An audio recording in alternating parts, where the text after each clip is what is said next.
Welcome to the 24th Annual Women Helping Women Luncheon. My name is Rachel Harden, and I'm thrilled to be co-chairing this year's event. It is so good to see everybody's faces and be in this room together and feel all this incredible energy. We're so grateful to everybody who supported this event when it was virtual the last 2 years, but I do think the magic of this event is really being together in this room and feeling the energy. I vividly remember the first time I came to this event in 2016. I was new to Des Moines. I walked in and just felt the power of the community, of the women in this community, and was really grateful to be here. So I'm glad that we have that feeling here today. We did feel your presence when we did this event virtually, but I am so glad to not be sitting behind a screen today. For those of you who have joined us year after year, I know many of you in this room were at the first luncheon 24 years ago. Thank you for your enduring support, particularly over the last 2 years. It does mean so much. And if you're new, welcome. We're so glad that you're here. A few housekeeping items before we get started. If you do need the restrooms at any point, they're out the ballroom doors and to your left. You'll notice a few items that were on your seats that are probably now on your table. We've got the center's annual report as well as a program, and those are yours for the taking. Please also note the QR code on the inside of your program. I hope by now you all know what a QR code is, but that is not a restaurant menu. You do not get to order anything today. That is just for an activity we will be doing. So please do keep that handy and be ready to take your phones out when you're instructed to do so. If you are a social media user, be sure to use our event hashtag WHW2022 to share photos and stories about today's event. As a reminder, today's program is being recorded, and everyone who contributed to this event, including all of you, will receive a link so you can watch it over and over and over again. We're so grateful to CLE Productions who are helping us facilitate this event and making it accessible to those who are not able to be with us. Today marks the 24th time that a lot of women and a few men have gathered in support of the Des Moines Pastoral Counseling Center and providing access to mental health services for women, children, and families. We are so proud to report that because of your generosity and that of many others, this year's event has raised a record-breaking total of $221,815.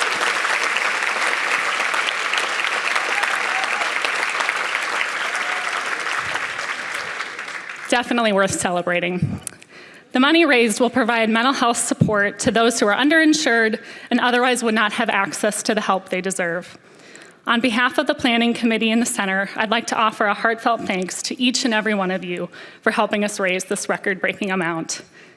This year, we also celebrate the Center's 50th anniversary. As we look back on the history of the Center and of this event, the growth is remarkable. The first Women Helping Women event was held in 1999 in a small conference room. Fewer than 100 people were in attendance, and the profit was less than $100 total. The success of today's event, over 500 people in attendance, and as I said, $221,815, is a testament to all the strong women who've been part of supporting this event and continuing to organize in support of this mission. Today, the center staff has grown from just one full-time counselor to more than 40 dedicated professionals. And with their support, they offer help to thousands of women, children, and families each year. Now I'll invite one of those few brave men in the room, Jim Hayes, the center's executive director, to lead us in a community conversation.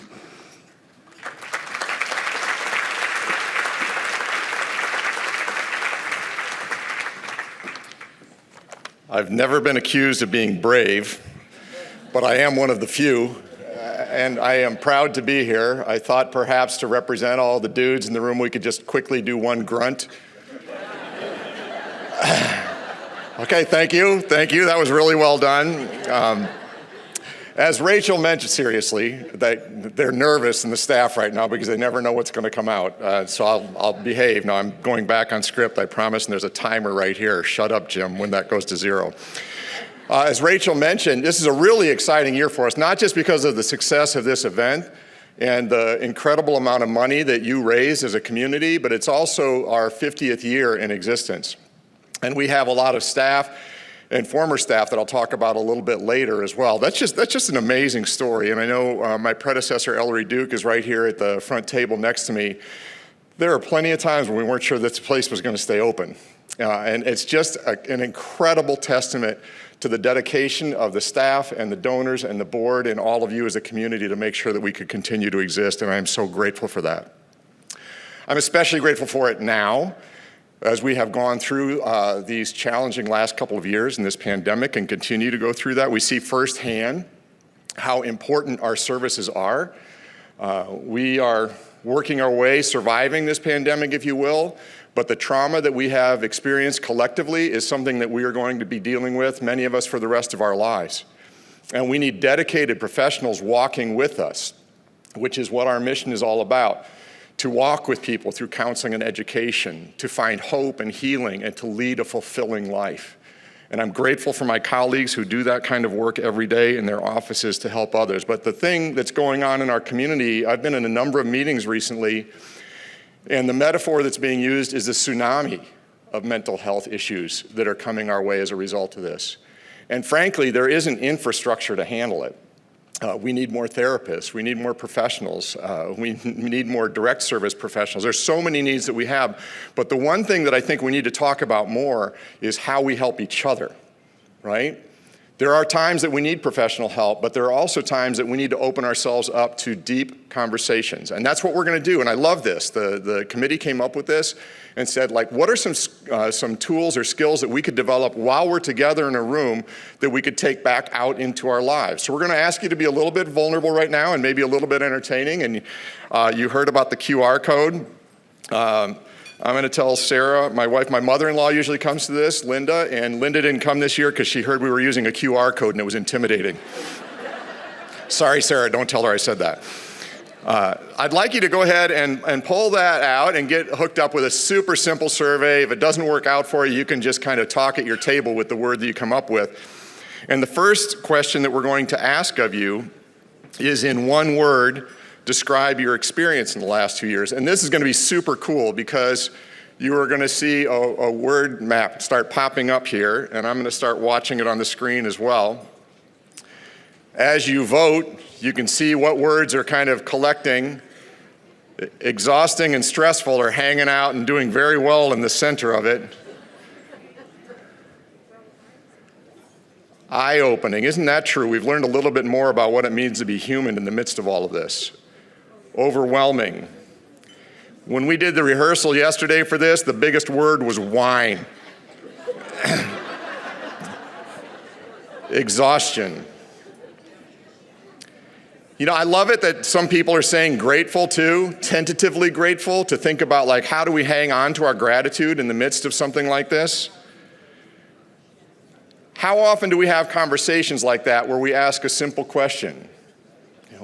What have the last 2 years been like for you? And being present to one another and truly listening to one another as sort of that front line of caring for one another and caring for our health and our mental health. The next question is to kind of bring it a little bit more upbeat for us, is to, in one word, describe how you're feeling today. All right? So be present to this moment. Take a deep breath. You don't have to jump in right away. If you're an introvert, take 2 breaths. And be quiet for a second and think about that. Be grateful for this moment. What's something about how you're showing up today and how you're feeling? Look at that. There's our mission right in the center. Hope and healing. Hopeful. Grateful. Excited. Who put hungry? Jim, stop talking.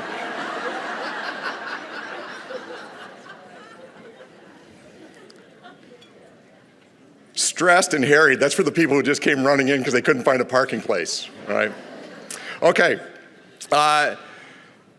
to bring this in for landing, thank you for that. And I want to remind you that as this activity goes on, we have so much in common to share with one another. And the last activity that we're going to have is at your tables. And we've got lots of stuff at the tables, but there's a little packet of cards that are question prompts that some of our therapists put together for us today. I'd encourage you to take a look at those, and if you have the courage and are feeling comfortable enough with it at your table, maybe see if you could talk about one of those questions as lunch is going on. I mean, we can talk about small talk too, but maybe just to check in with each other and see if there might be some good, deeper conversation and good listening that we could do while we're sitting together with the person next to you or for the whole table. And if it doesn't work out today, keep that as a resource. These are really good questions. Take it to your book club. Take it to some of your friends and have those conversations with them. It sounds like you're doing it already. So I'm going to ask you, my background is as a preacher and a teacher, so I'm accustomed to people not listening to me. But I'm going to ask you to stay with me for just one more moment here, because this activity demonstrates how hungry we are for real conversation, and I hope you have a chance to do that today. But our theme today is about resilience and community, and the food is coming out, and I'm going to kind of bring us together for one moment of gratitude as we get ready to share our meal. And to do so, I want to share with you a poem from a hero of mine, a guy by the name of Wendell Berry. And he's got a poem that's called Our Real Work. And I think it captures very well this theme of resiliency and community and how we face adversity together. Our real work. It may be that when we no longer know what to do, we have come to our real work. And that when we no longer know which way to go, we have come to our real journey. The mind that is not baffled is not employed. The impeded stream is the one that sings. For all the adversity and the courage that has been required, and all the impediments that we have faced in our lives and that we continue to sing, we give thanks. For food in a world where many suffer from hunger, for hope in a world where many walk in fear and despair, for healing friendship in a world where many walk alone, we give thanks. Bon appetit. I'm not sure how I got the unenviable job again of trying to get everybody to stop talking, but if you guys can wrap up all the great conversation you're having, I know it's hard to break in the middle of conversation, and hopefully you had a chance to use those conversation cards at your tables. And I know that you're probably just starting your lunch, but we do really try to keep this event on time. So we will keep moving through the program, and I will not be offended with all the clanging and the mouth chewing right now. A big thank you to the Embassy Suites for hosting us today and the team who prepared and served our lunch. Thank you.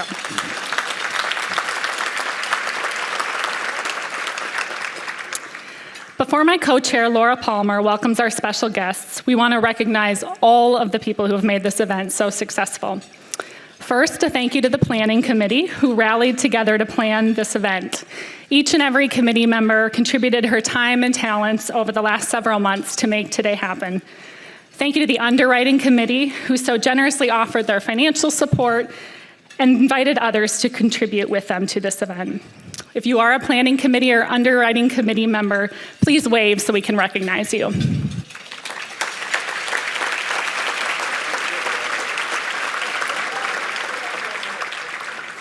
I'd also like to thank the Center's Board of Directors for their leadership and investment in promoting mental health access, especially in this time of tremendous need.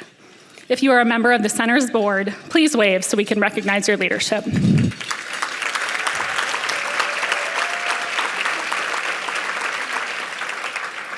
And thank you to the Center staff who show up every day to walk alongside members of our community in times of both struggle and strength. Over the past 2 years, they've endured much of the same uncertainty and disruption as the people they support.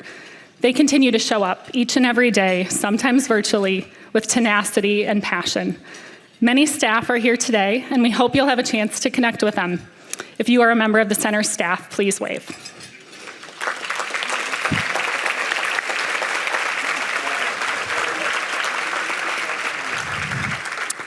And we are especially grateful for our sponsors, all listed in your program. We want to extend our deepest appreciation to you. That record-breaking amount is because of you. Thank you to our leadership sponsors who contributed $5,000. Bank of America, Kathy Furman, Mid-American Energy Company, Polk County Board of Supervisors, Susan and Carl Voss, Sally Wallace, and West Bank. Our supporting sponsors who donated $2,500 are all listed on the screen. And contributing sponsors who donated $1,500, also listed on your screens. The names of these generous individuals and businesses are listed in your program as well. Would you please join me in recognizing all of our sponsors?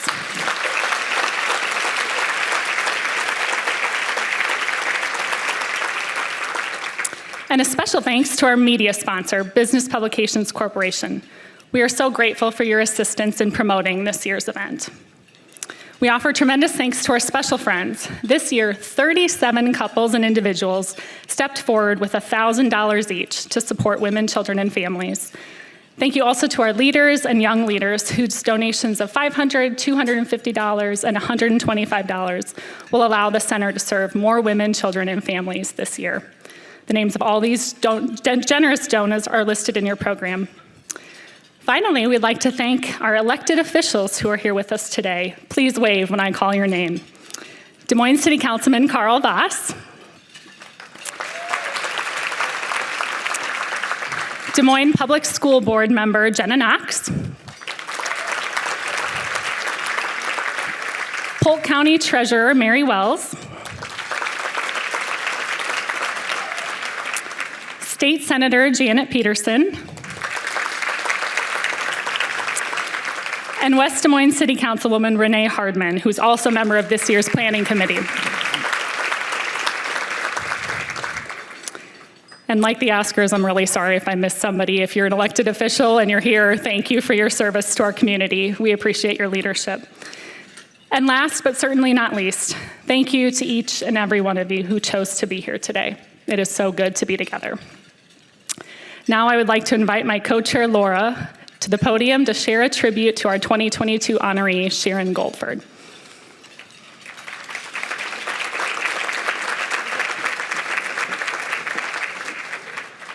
Thanks, Rachel. Thanks for doing all the hard parts so I get to do this. Good afternoon. As Rachel said, I'm Laura Palmer, and I am just honored to be here today with all of you and excited to be in person at this event today. So thank you all for coming.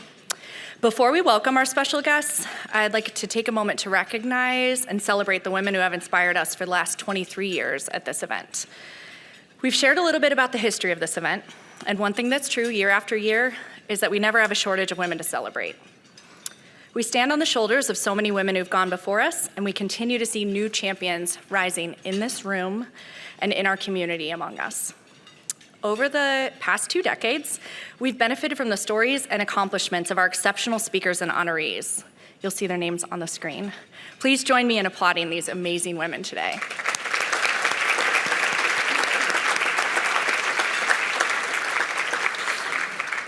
Now the fun part. I'm delighted to get to introduce you to our 2022 honoree, Sharon Goldford. Many of you know Sharon from her leadership at this event in past years and throughout the community. As you can tell from the printed program, which I am sure you've all read by now, Sharon is a tireless force for good. She's contributed her time and talents to a number of organizations over the years, and we're grateful here at the center to have had her service as a committee member and a co-chair of this event, plus being a member of the center's board of directors. Sharon's been an active woman her entire life, and she hasn't slowed down in retirement. She's constantly thinking about what she can do for others. In fact, when Sharon agreed to co-chair this event, to be an honoree at this event, I'm the co-chair. The first thing she thought about was what she could do for all of you here today. You'll notice the sweet gold treats that were at your place settings from Chocolate Storybook. Those are a kind and generous gesture from Sharon. We should clap. These kind of gestures come naturally to Sharon. She loves to cook, to be in her garden, and to care for others. She also values, like me, a thoughtfully handwritten note. Sharon is affectionately known as Nani, and everyone talks to Nani from what I understand. She's a brilliant listener who understands that all people want at their core is to be seen and heard. She provides that daily, whether it's a stranger at the mall, with me at a coffee shop, or with many people she visits through her volunteering with Meals on Wheels. Sharon is adored by her friends and family, and we're thrilled that so many of you are here today with us. Her gourmet group sent an extra gift in her honor, and they pointed out that Sharon is, in fact, the only gourmet cook in the group. It's clear from all the stories we've heard about Sharon that her gentle spirit and her incredible heart uplift anyone she meets. And while Sharon believes she's only done small things, I believe it's the small things that make a big difference. Please join me in applauding our 2022 Women Helping Women honoree, Sharon Goldford.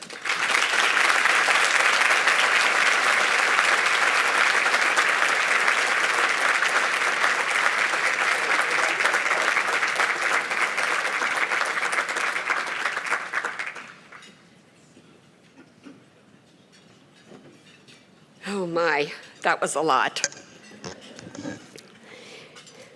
I want to thank you, all of you, so much for coming today to support the Des Moines Pastoral Counseling Center and the great work of Women Helping Women.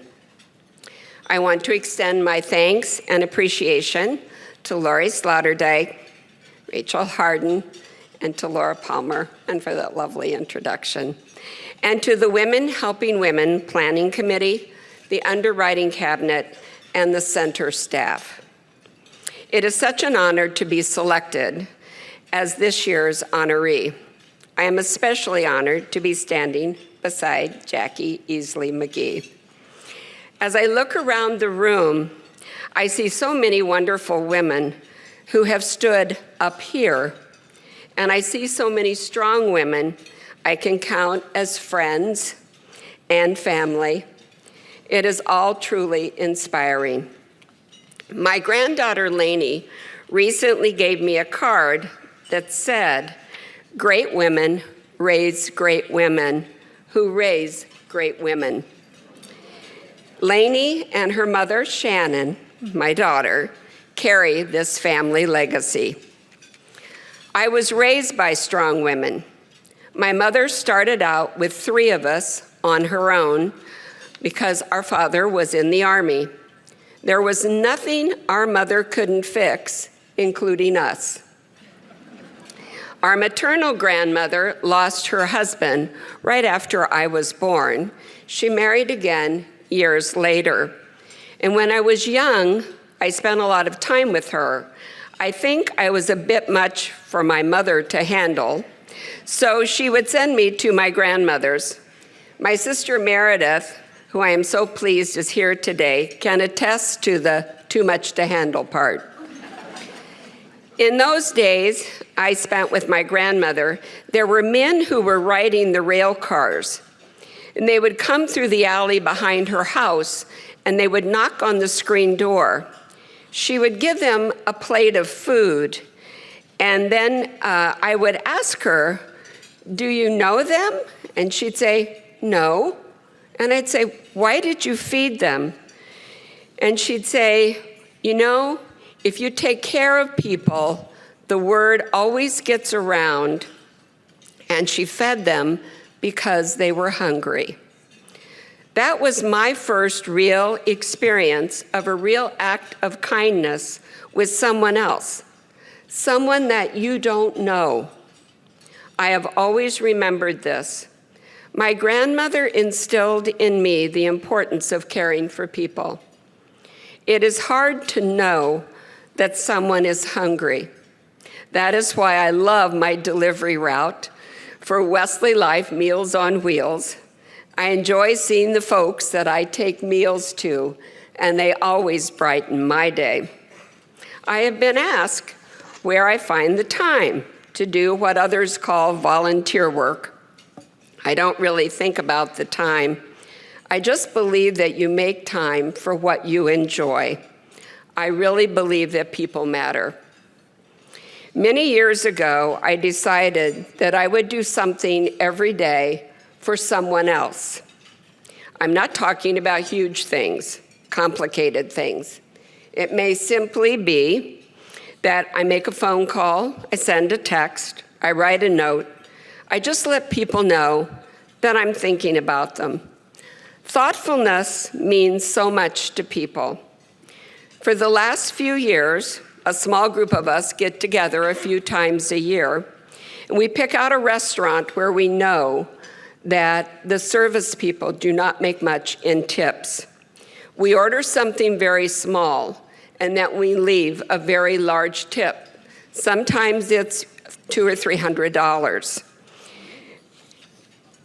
We have found that afterwards, each server we have left that to has had something very different happen to them at that time, something that they needed the money for. It resulted in a lot of tears and a lot of thank yous and a lot of hugs. When the pandemic began, we all thought that we were just going to be at home for a short period of time. That turned out not to be the case, but it gave me more time to do more things for other people. I wrote more notes, I dropped off food and other items just to say hi, we're all still here. Flowers mean a lot to people. Many people have struggled being at home, isolated from friends and family.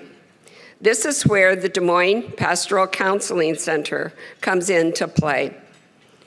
I took a mindfulness meditation class from the center, and I use those skills a lot regularly. One of my favorite counselors at the center is Christine Dietz. Besides her regular duties, she has also taught other classes outside of the center that I have taken. They have provided me with hope and inspiration. There are many classes available at the center. I belong to a wonderful book club. It's called EI, which stands for Ebony and Ivory. And as you can see, I'm very happy those ladies are here today. These wonderful women have taught me how really privileged I am to be me, and how giving back is one way to show gratitude for that privilege. My work at IRIS, the Iowa Radio Reading Information Service, is a privilege. I read articles from the Des Moines Register and USA Today every week to thousands of listeners. They are people who cannot read for themselves due to eyesight disability, and they are usually homebound. Those voices of the Iowa IRIS readers may be the only contact that those listeners have all day from another human being. They let us know how grateful they are, and the work is very rewarding. I am so fortunate to have good friends. There is a group of those wonderful people here today. We call ourselves the Gourmet Club, which means we make reservations somewhere. We are always there for one another through the years, during happiness and sorrow. They are a true gift. All of this is to say that helping people is just what we all do. None of us could have gotten through the last few years alone. We all have needed each other, and we still do. All of you are a testament to that fact by being here today in person, supporting women and girls. You have shown that there are wonderful things to come for our community. We have survived, and we will continue to survive because we are so resilient and willing to help each other. Our work isn't done. Thank you again for this great honor.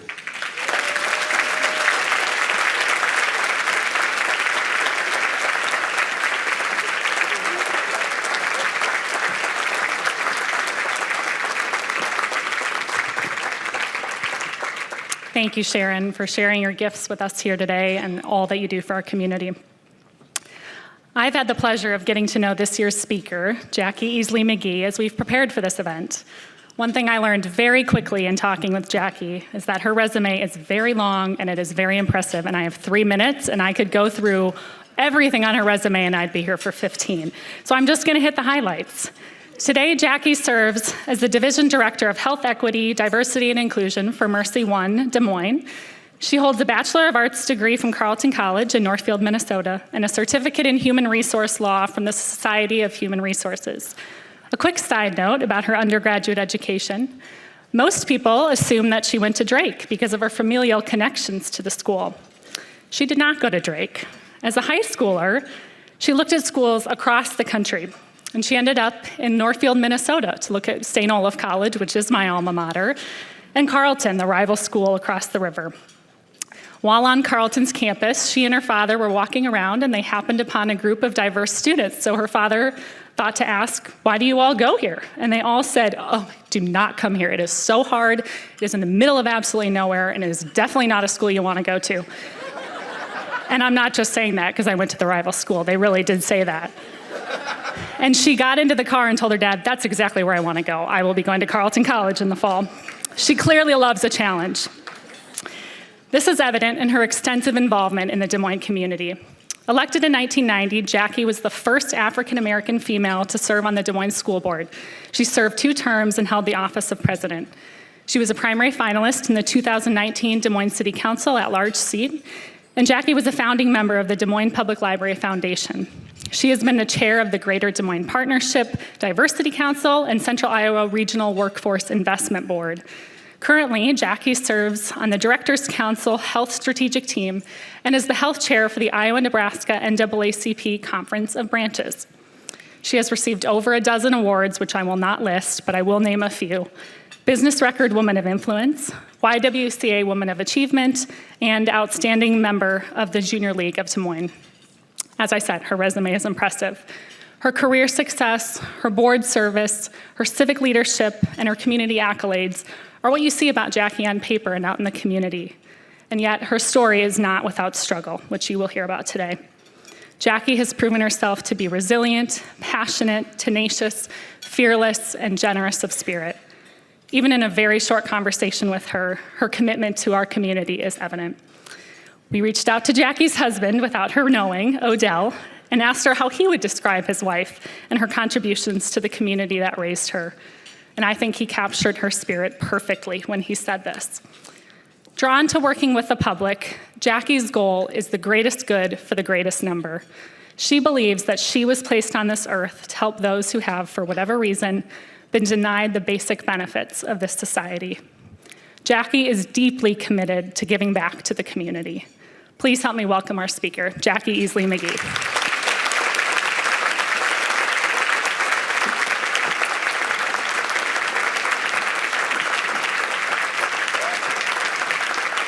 Thank you so much, Rachel, and thank you to my husband. Whoa. My card on my table today was, have you found meaningful ways to connect with others? Oh my goodness, just this event alone, it should be called Women Following Women. I followed Lori Beth Sliderdike to Roosevelt High School. Roosevelt? Rachel Harden followed me to Northville, Minnesota. I followed Sharon Goldford to Mercy One. Women following women. Well, we are gathered here today to celebrate 50 years of an organization that has served such a meaningful purpose in our community. Many lives have been impacted by the work of the Pastoral Center, including our own. We see you, we hear you. She wrote at age 8 she was raped by her mother's boyfriend. After she testified against him in his trial, he was convicted and sentenced, but then released from jail. 4 days later, her assailant was found dead, beaten to death. She then stopped speaking for 5 years. By now you've guessed that this was the words of the prolific Maya Angelou, who told this story in her first book, I Know Why the Caged Bird Sings. I read it when I was 13 years old, the same age Maya finally retreated from her silence.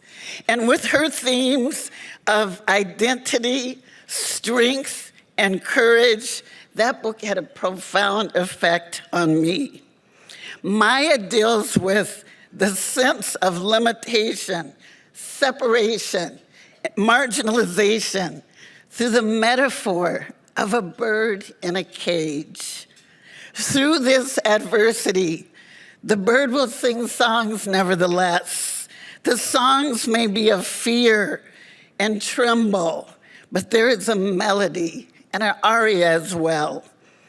In the book's dedication, Maya writes, "To all the birds of promise who defy the gods and the odds and sing their songs." We hear you, Simone Biles. You too sang the fear of imperfection after years of mastering some of the most complex skills of athleticism. Simone, of course, is the most accomplished female gymnast of all time. And yet, when she withdrew earlier this year from some events during the Tokyo Olympics because of self-disclosed mental health struggles, she faced ridicule and judgment from those who had not walked in her shoes, let alone somersaulted off a trampoline or jumped off a balance beam. And when gymnasts have the twisties, we learned, they lose control of their bodies as they spin through the air. Sometimes they twist when they hadn't planned to.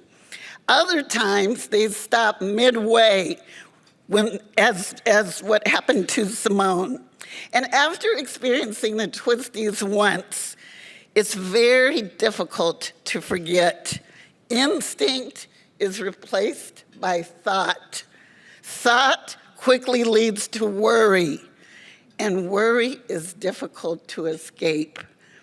Simone's birth mother had been unable to care for Simone and her 3 siblings, so they spent years in and out of foster care until her maternal grandfather adopted her.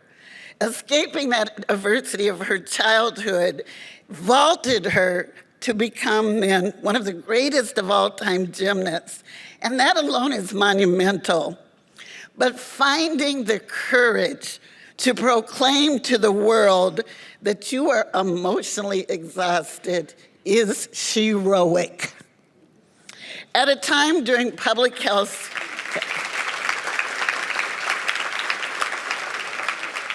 and at a time during a public health catastrophe, when so many of us are struggling with worry, loneliness, and sorrow, Simone and Naomi Osaka showed us no matter how vulnerable they appeared on the world stage, that it is okay not to be ashamed when you don't feel okay. It's okay to take time for yourself if you can, and seek help from those who are trained to provide it. Much like that caged bird, I sense that liberation for Simone and Naomi came as they sang their truth. Naomi, of course, catapulted into international spotlight after a victory over Serena Williams, who ironically later disclosed her own postpartum depression. But Naomi withdrew from the French Open in Wimbledon when she revealed that she had suffered long periods of depression since the US Open in 2018. And she later wrote, "Athletes are human. In any other line of work, you don't have to divulge your most personal symptoms to your employer. There would likely be human resource measures protecting at least some level of that privacy. But in my case, I felt under a great deal of pressure to disclose my symptoms, frankly, because the press and tournament officials did not believe me. I do not wish that on anyone, and hope that we can enact some measures to protect athletes, particularly the fragile ones. We hear you, Naomi. She later commented, I feel uncomfortable being the spokesperson or the face of an athlete with mental health challenges because I don't have all the answers. But Michael Phelps said to me, by speaking up, I may have saved a life, and if that is true, it has been worth it. Indeed it was worth it. I heard this advice a few weeks ago, and it rings true after listening to their testimony. You have to find courage to give encouragement. For the past 2.5 years, I too have witnessed firsthand some of the most courageous and committed healthcare professionals and tenacious colleagues who have become vulnerable in the aftermath of exhaustion and compassion fatigue. After all, they have cared for, at least in our facility, 3,114 coronavirus patients in 26 months. And although the community response was initially generous and comforting, and I can assure you that it was greatly appreciated, just like mourners at a funeral, the supporters have moved on. And so now, as one frontline warrior has said, the pandemic may be ending soon, but the scars of responsibility keep haunting me. Extreme situations give birth to unseen and unexpected reactions, feelings, and deeds. And yes, we see those in the faces of the Ukrainian people who, as they have demonstrated their will to sacrifice, to do anything to protect their country. But certainly these images of ravished homes, bombed hospitals and businesses, and families escaping the horror are certainly disturbing to us. Imagine what that triggers among refugees throughout the world. We see you, Sam. We see you, Kim. There are those in our own community who have suffered similar experiences. Fleeing Vietnam in the aftermath of the world's lengthiest conflict, these women arrived in this country with only the possessions they could carry. And one who is now, I call my sister from another mother, taught herself English by watching cartoons, but went on to complete her education in nursing. Ironically, those same healing hands provided comfort in his final years to Governor Robert D. Ray, the man responsible for her resettlement in Iowa. And you know, it takes guts.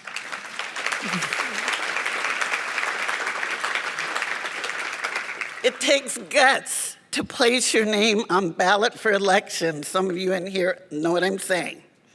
But yet imagine the daunting leap from being an English language learner to running for the Des Moines School Board and the Broadlands Hospital Board of Trustees. It is this steely determination that I believe guided Sam in surviving breast cancer. Webster's dictionary need only list as its definition of resilience, Sam Bacam. There's another woman among us who is also displaced from her country, home, and family. And after surviving that trauma, raised 4 children on her own as a single mother, and again to endure anguish as she lost a child in a tragic accident. Yet she persevered. And if you enter Mercy One today, you will be greeted by her kind words and her compassionate face. When I reflect on the fearlessness and yes, the spunk of those women and others who left home and family to come to a safer place, I'm reminded of that Kurdish saying, I have crossed many rivers, I no longer get wet. Resilience happens when in an instant, suddenly everything you knew about yourself and your life changes. There is no going back to the way it was before, there is only going forward. Slowly, you begin to find your way. You reclaim all of what you once were while defining now who you are, redefining who you are. And somehow, you become more than you ever thought possible. Maya phenomenally captured this when she wrote, "And still I rise." There are faces of resilience even in our midst today, yet seated among us at these tables. And if we could read your faces, we know there would be some amazing stories of strength and tenacity. I know of one such story. 1 year after the landmark Brown versus Board of Education Supreme Court decision declaring that segregation in education was illegal, my father, Eddie Easley, applied to University of Virginia Graduate School, where he was unequivocally denied admission due to his race. So he and my mother, newlywed, left their family and friends and the stench of Jim Crow behind and headed to Ames, Iowa. My father had heard from an Army buddy that George Washington Carver had studied at Iowa State and decided that was the place to go. My mother, however, remembers crying all the way in the car, never having heard of Iowa in her life. But upon completing his PhD in ag economics, my father was offered a position at Drake University, where he became the first tenured African-American professor, and he later accredited the MBA program. My mother simultaneously began her 20-year career as an educator in the Des Moines Public Schools. And yes, my mother, my two brothers, my husband, all are graduates of Drake University. I am the black sheep.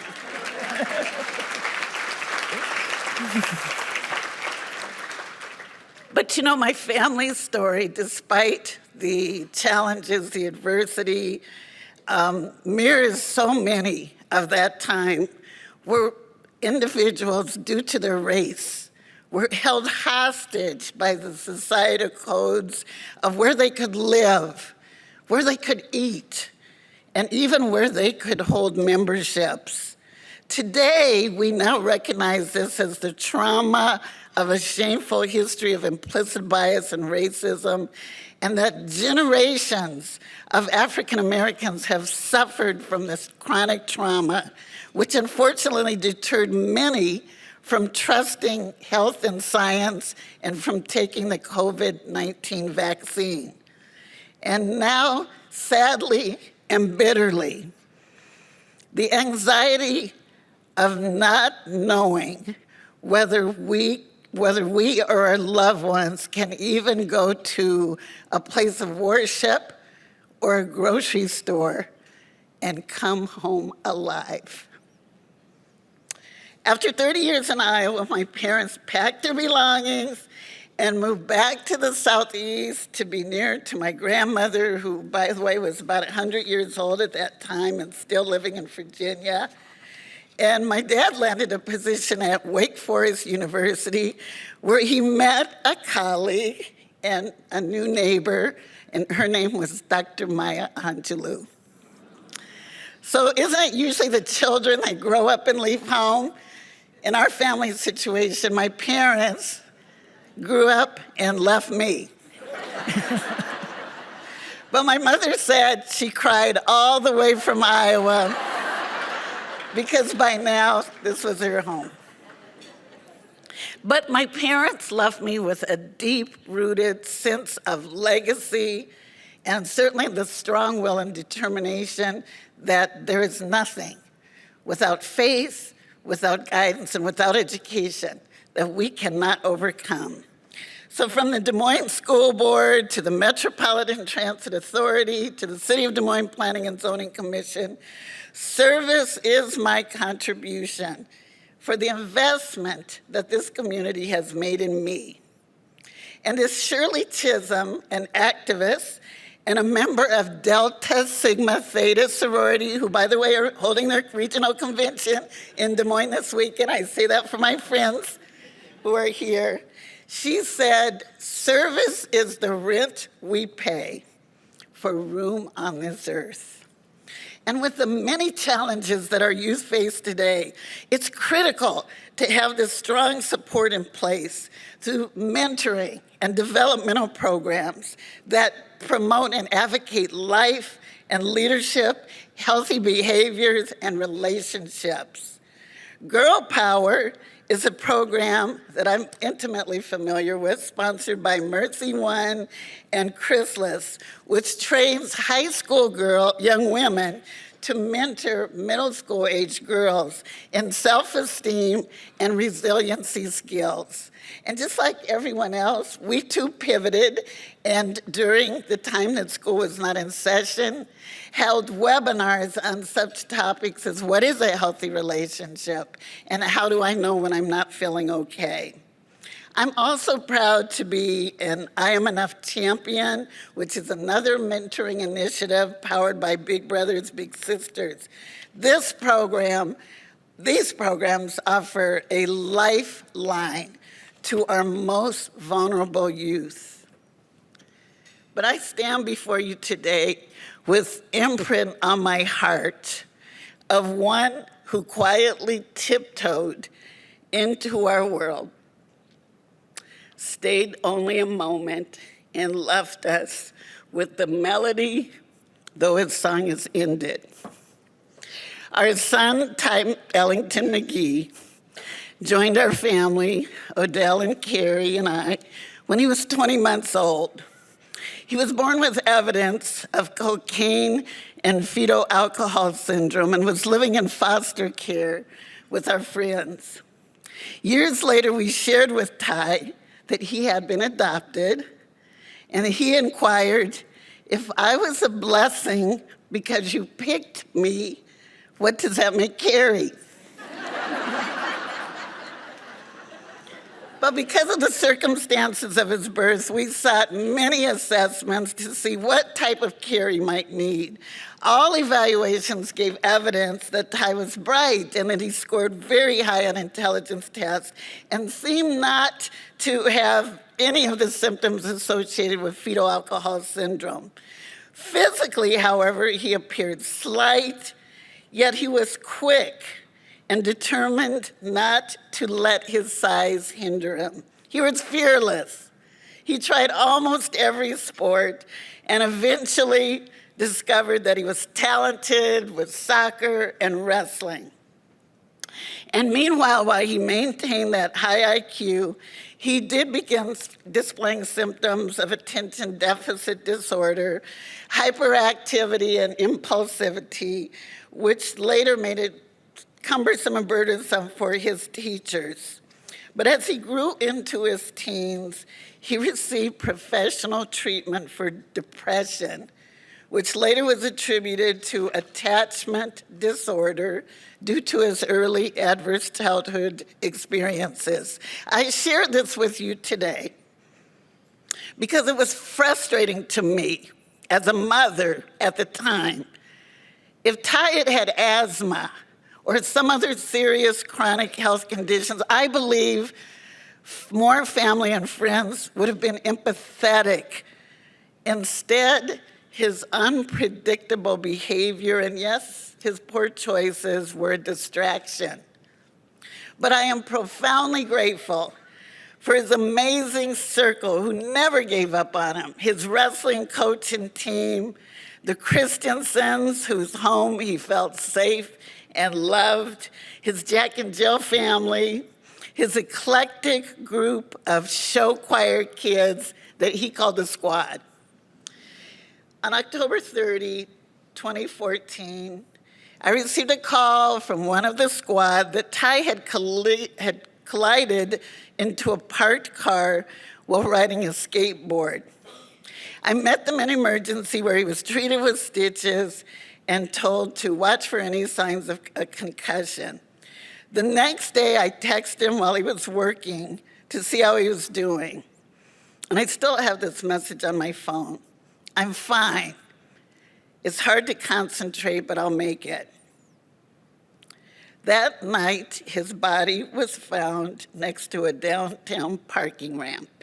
Security cameras show that he had been in the ramp's third floor level, and his autopsy reports that he succumbed to blunt force trauma from a fall. That's all we can conclude about his whereabouts or even his state of mind.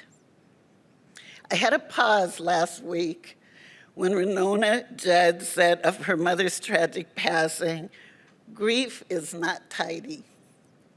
Surviving our loss was a journey that was coarse with all the stages of post-traumatic stress disorder.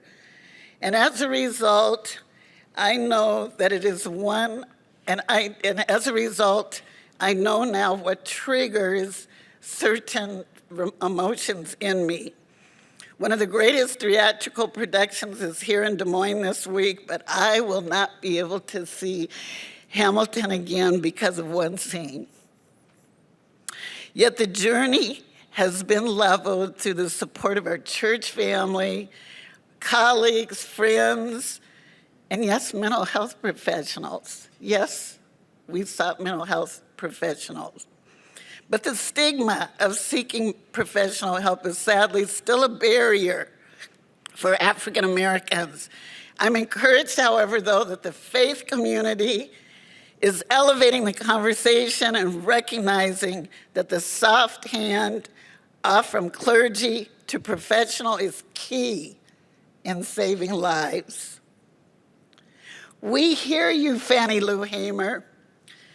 Before I knew why The Caged Bird Sings was published, there was a voice during the civil rights movement that soothed and inspired those who marched on Southern streets and tried to wipe out Jim Crow laws.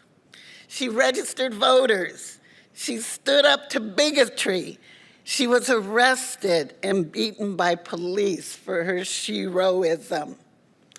The assault that she received in a Mississippi jail left her with a lifelong injury from a blood clot in her eye, kidney, and leg damage.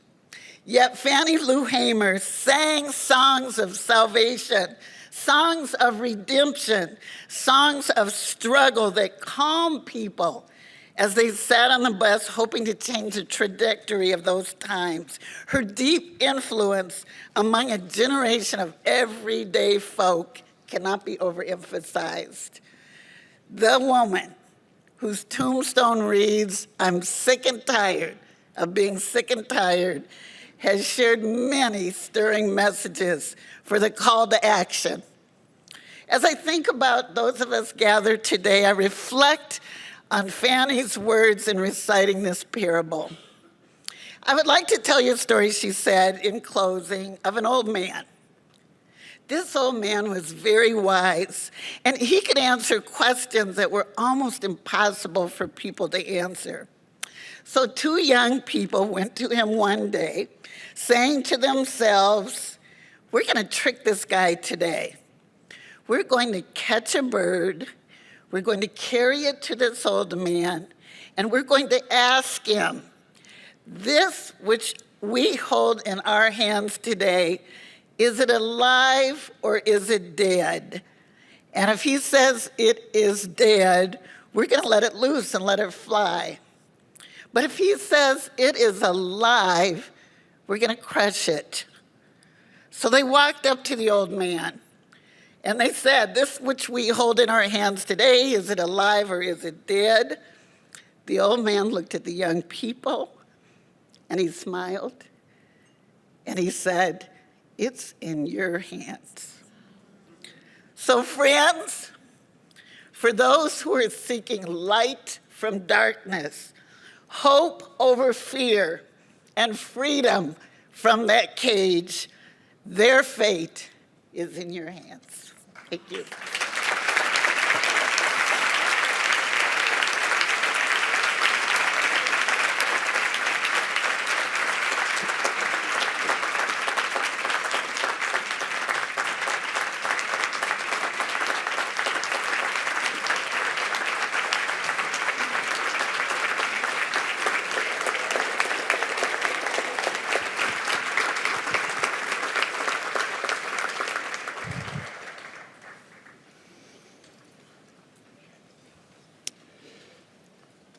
No words.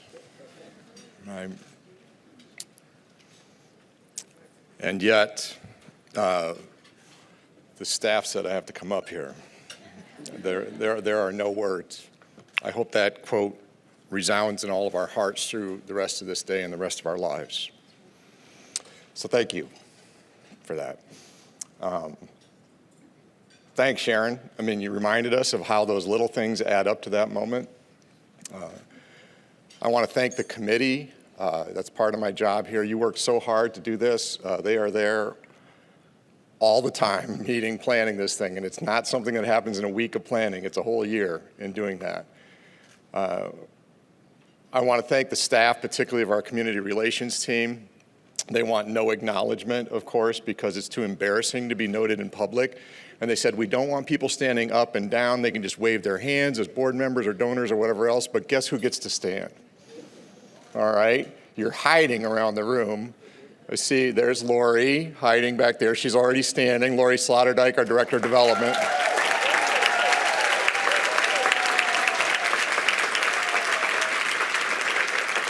Shannon Schott, who has put the timer up here, and I'm down to 33 seconds, and just like early on, she was like, Jim, keep it moving. Paige Friends Lubers, I don't even know where you're sitting, Paige. Paige works with the team too. And Nina Pack rounds up that team, and unfortunately she got sick for Women Helping Women. So a round of applause all the way to her house where she's sick. I encourage you to take those cards with you for future conversations. I hope that you can be a help to others. I do want to have been asked to, the last thing that I need to do is to make an ask as well. Now, you all have been incredibly generous, but I want you to know this isn't the only time that we raise funds to do what we do. We have an annual fund that happens, and you can give any time online for us, and we do a lot of work with plan giving and estate kinds of things. But I want to point out for our 50th anniversary, something that we're doing just this year is to try and endow our training department. We have produced some fantastic therapists who are not just at our place, but all around Central Iowa and around the country as well. And when I say fantastic, I mean top notch. Our training program is really extensive, and it is not easy for people to get through, and they become top flight therapists. And we are so grateful to have them on our team and so grateful to know that they are in our community. So that's going to be an opportunity for us to celebrate our 50th together, and you'll hear more about that. The last thing that I want to say in terms of gratitude, you knew I was going to talk about George Washington Carver, and I didn't know you were going to do that because I said in our rehearsal yesterday, he's kind of a hero of mine too. I spent a good bit of time at Simpson College where he went. And I use a quote of his because it seems overwhelming with what we have to deal with mental health, but we just take one step at a time. He said, start where you are. Here we are. Use what you have. $221,000, and we are going to be good stewards of that gift to help other people. And do what you can, not just at the Des Moines Pastoral Counseling Center, but each and every one of us. Do what you can. It's in your hands.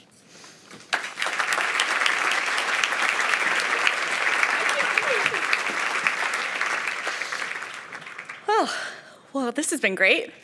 I'm so glad all of you have been here to listen to each other and to support each other. And after a couple years of uncertainty and time away from each other, I really feel like this room is just a great big hug. So I just appreciate you all being here and celebrating with us today. I will admit, these past 2 years haven't been easy for me personally. The ups and downs were steep, but it was those handwritten notes or Zoom calls or maybe a dinner left on my porch with love that really got me through it. And then there were a lot of moments of unexpected magic. I mean, we've all had bad days over the past couple of years. Maybe you're sitting alone at Louie's Wine Dive after a particularly bad day. You're laughing because you know what I'm talking about. You know, you're sharing your troubles of the day with an incredibly kind and incredibly patient bartender who is letting you just talk and talk and talk. You're feeling alone, and then... Resilience, we are strong, shoulder to shoulder, keep moving on. Resilience, make a new plan, stand up again and say, yes, we can. Resilience, we are strong, shoulder to shoulder, keep moving on. Resilience, make a new plan, stand up again and say, yes, we can. Resilience, we are strong, shoulder to shoulder, keep moving on. Resilience, make a new plan, stand up again and say, yes, we can. Resilience, we are strong, shoulder to shoulder, keep moving on. Resilience, make a new plan, stand up again and say, yes, we can. Resilience,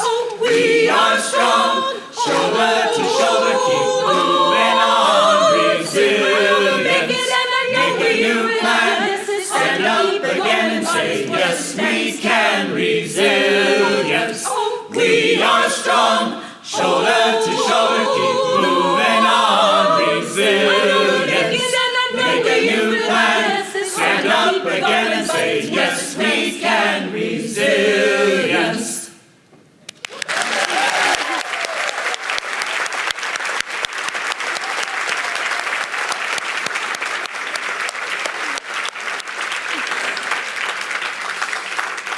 I'm just excited that happened. Thank you all so much to the Diversity Chorus for sharing your talents with us. I so appreciate you being here. They are a one-of-a-kind group in Greater Des Moines, building community through music and mutual respect. And what we just witnessed here is exactly what happened to me at Louie's Wine Dive that night when I was alone. The choir was there and they spontaneously serenaded me, this very chorus, when I needed it most. And that moment of kindness, I will never forget. So thank you for that.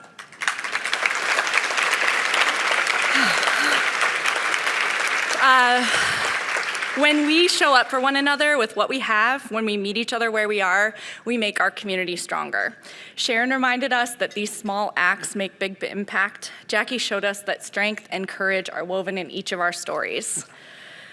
Now let's take that energy we've generated here today and carry it out of this room to uplift our community in an act of joyful resilience. Each of you, this is the part where I told you was coming up. Each of you has a stamped postcard at your table. We hope you'll take a moment now or later to write a message of gratitude, appreciation, or comfort to someone who might need it most right now. The opportunity to build a stronger community, as Jacquie said, is in our hands. I want to thank you all on behalf of Rachel and I and all of the committee for supporting the Des Moines Pastoral Counseling Center today and for being here with us. Have a beautiful day, and we'll see you here next year. Thank you so much.